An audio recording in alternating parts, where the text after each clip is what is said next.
네, 대선 특집 굿모닝 2부 오늘은 더 집중 분석해 보도록 하겠습니다. 미국 대선 결과가 아직 뭐 확실하게 나오진 않았지만 바이든 후보가 당선될 가능성이 높아지는 걸로 지금 의견들이 나오고 있고 여기저기서 결과들이 좀 나오고 있습니다. 그렇기 때문에 앞으로 이제 시장을 우리가 어떻게 대응해야 할지, 만약에 바이든 후보가 대통령이 됐을 때는 또 트럼프 대통령과는 어떤 다른 정책을 펼치고 우리 시장에 어떤 영향을 줄지 오늘 자세하게 한번 이야기를 나눠보도록 하겠습니다. 오늘은 또 특별하게 인하대 통상학과 정인교 교수님과 함께 이야기를 나눠보도록 하겠습니다. 교수님 안녕하세요. 네, 안녕하세요. 반갑습니다. 자, 밤새 이 대선 결과 아마 교수님도 지켜보셨을 것 같은데 어제와는 또 다른 양상이 오늘 아침에 결과가 나오고 있습니다. 아직은 뭐 확정된 것은 아니지만 바이든 후보의 당선 가능성이 좀 높아지고 있는데 이 당선자가 확정되기까지도 계속 좀 불확실성이나 혼란이 계속될 것 같습니다. 어떻게 흐름을 좀 보고 계세요?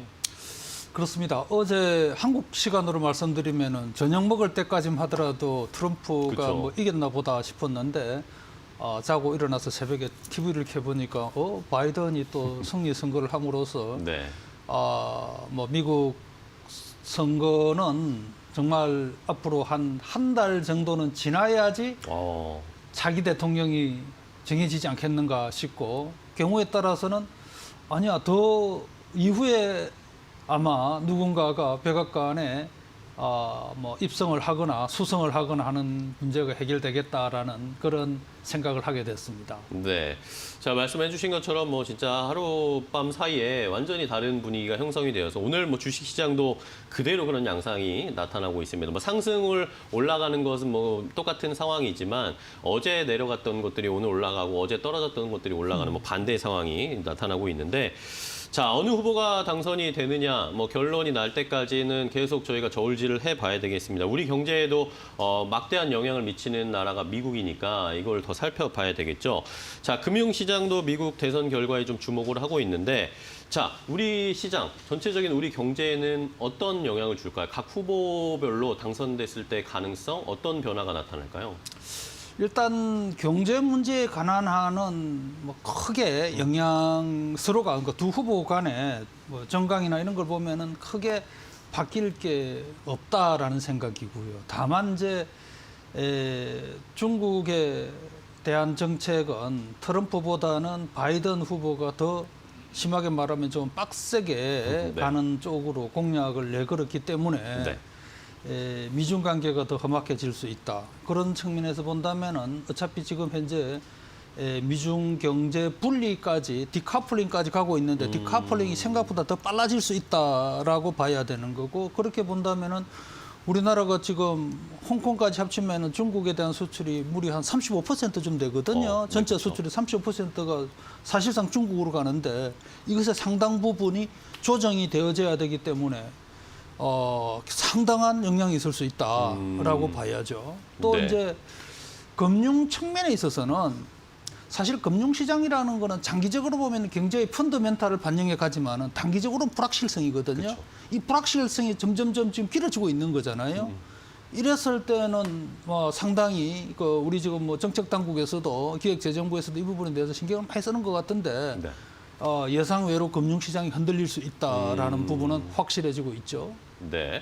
자, 말씀해 주신 것처럼 역시 금융시장에는 단기적으로는 영향을 줄 수밖에 없는 상황이 좀 펼쳐지고 있습니다. 저희 여기서 추가적으로 하나 좀 궁금한 게 뭐 과거에 뭐 미국 대선이 있고 나서 뭐 미국의 금융시장은 보통 일반적으로 좀 올라가는 경향이 있다. 그런 이야기가 나왔는데 딱 그때 또 예외가 있던 두 케이스가 있었다고 해요. 닷컴 버블 때나 아니면은 글로벌 금융위기 때는 대선이 끝나고 나서도 시장이 좀 불안했다. 근데 지금 사실 우리 시장뿐만 아니라 전 세계가 코로나19의 상황이잖아요.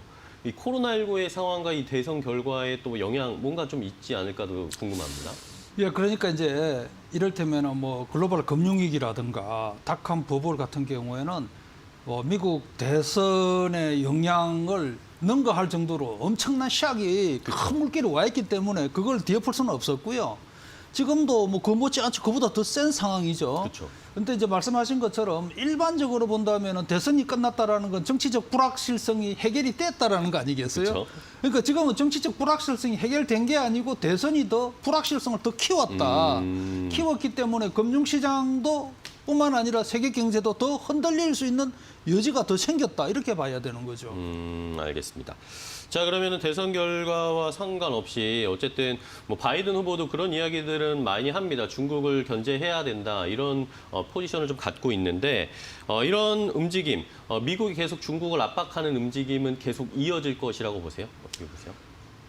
그렇습니다. 일단 트럼프 대통령이 된다면은 지금까지 본인이 해온 대중 정책을 집권 2기 동안에 마무리를 하려고 그럴 거고요. 그렇죠. 마무리는 말 그대로 미중 분리입니다.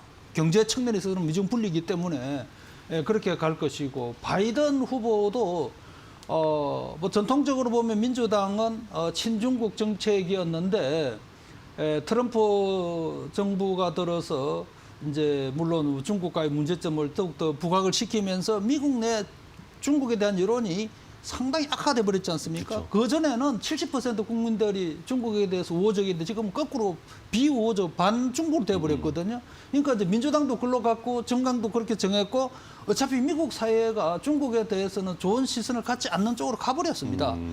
바이든은 선거 공약에서 말씀드렸던 것처럼 트럼프보다도 더 세게 강경 정책을 약속을 했기 때문에 아마 바이든이 집권하게 되면은 미중 분리나 미중 격돌 상황이 더 악화된다라고 현재로서는 예상을 할 수 있습니다. 오히려 더 악화될 수도 있다.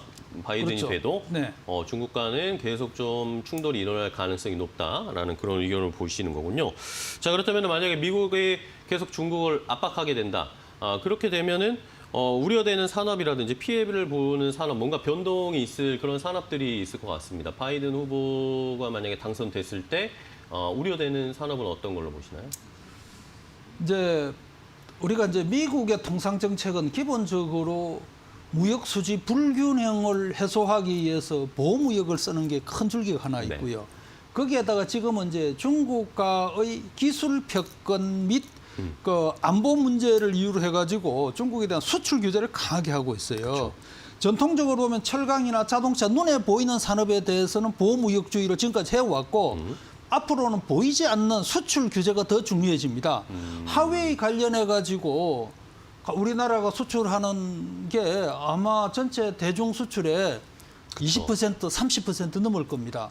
그런데 문제는 이제 미국이 대중국 제재 기업이라든가 수출 규제를 하는 품목이 늘어나기 때문에 이게 50, 60% 이상으로 갈 수 있거든요. 그 사실 그게 안 보이는 품목들이 기술 관련 제품들이거든요. 거기에다가 또 특정 서비스, 뭐 은행, 뭐 등등 관련 다 규제가 다 들어가기 때문에 그렇죠. 사실은 앞으로 4년간뿐만 아니라 그 이후에도 우리나라 경제 정책 전반에 대한 구조적인 재설계가 이루어져야 되는 겁니다. 네. 전체적으로 우리 시장, 만약에 바이든 후보가 돼서 중국에 대한 압박에 카드를 또 바꾸게 될 경우에는 우리가 또 하는 걸 다 재편해야 되는 상황이기 때문에 더 복잡할 수밖에 없는데, 근데 또 뭐 지금까지는 화웨이의 제재 뭐 이런 이야기가 나왔을 때 우리 시장에서 오히려 우리 반도체 기업들이 좀 수혜를 볼 수도 있다라는 그런 의견들도 일각에서는 있었어요. 요거에 대해서는 어떻게 보세요? 이제 그게 이제 화웨이가 주로 생산하고 있는 그 화웨이 측에서 보면은 완제품들이죠. 이제 이런 완제품들, 화웨이도 저기 뭐 핸드폰도 많이 스마트폰 만들어내고 만들고, 장비도 많이 만들어내고 네. 그걸 이제 우리 시장이 먹을 수 있다라는 건데 미국 정부가 그런 걸 다 와치하고 있습니다. 지켜보고 있고 자기들이 중국을 실컷 때렸는데 이 과실을 다른 나라가 먹는데 단기적으로는 허용해 주겠죠. 그렇죠. 그 오래 못 갑니다. 중국 때리기를 하면서 미국이 자기들의 국익을 계산하지 않겠어요? 사실은 뭐 중국에 대해서 그렇게 하는 그 자체가 너무나 뭐 국제 규범이나 질서로 보면 말이 안 되는 거지만 어쨌든 미국 정치권이 그렇게 가고 있습니다. 네. 그리고 이제 그게 이제 일정 부분 단기적으로는 우리가 어떤 니치 마켓이나 또 비즈니스 기회가 생겼다 손치더라도 이게 영원히 간다? 장기간 유지된다? 그렇게 생각하면 그거는 뭐 큰 오산이죠. 단기적으로는 뭐 우리 기업들이 좀 수혜를 볼 수 있겠지만 어쨌든 그걸 다시 미국이 가져가려고 하는 것이기 때문에 그렇죠. 길게- 자기들이 그렇죠. 먹기 위해서 그렇게 하고 있는데 실컷 자기들이 상차려놓는 다른 나라에서 누가 와서 앉아 있다? 그거 챙기는 거는 뭐 건방시가 문제죠. 그렇죠. 미국이 제도 하나 바꾸면은 그건 뭐 다 네, 다시 재편되겠죠. 재편시킬 수 있죠. 그렇기 때문에 아까 말씀해 주신 것처럼 우리나라도 만약에 앞으로 어떤 후보가 당선이 됐을 때 경제 구조를 재편해야 된다라는 그게 연결되어서 아니면 준비를 해야 된다는 다른 것 같습니다. 어떤 후보가 되든 안 되든 간에 세계 질서가 이제 미국이 만들어 가려고 하는 질서가 그렇게 가고 있는 그게 우리는 싫죠. 우리는 싫고 바람직하지 않고 국제적으로 뭐 미국에 대해서 그런 정책에 대해서 비난을 하고 목소리를 내야 되지만 네. 또 현실적으로 보면 국제적인 역학관계가 없고 힘이 있지 않습니까? 그러니까 뭐 어느 나라가 또 미국한테 대들어서 너 그러지 마라. 우리 너들 그렇게 하면은 뭐 너들하고 뭐 어떡하겠다 이렇게 할 수가 없는 구조잖아요. 그쵸. 그러니까 이게 현실인 거예요. 그게 네. 트럼프가 재집권을 하던 바이든이 들어와서 뭐 대통령이 되든 간에 방향성은 이미 와 있는 겁니다. 그걸 우리가 사실은 인정을 안 하려고 그래요. 왜냐하면 지금까지 잘하고 있고 이대로 해서 좀 더 키울 수 있을 것 같은데 네. 그리고 우리가 얼마나 중국에 투자를 많이 해놨습니까? 이런 상황에서 가장 지금 경제적인 리스크가 큰 나라가 이제 대한민국이라고 그런 것은 네.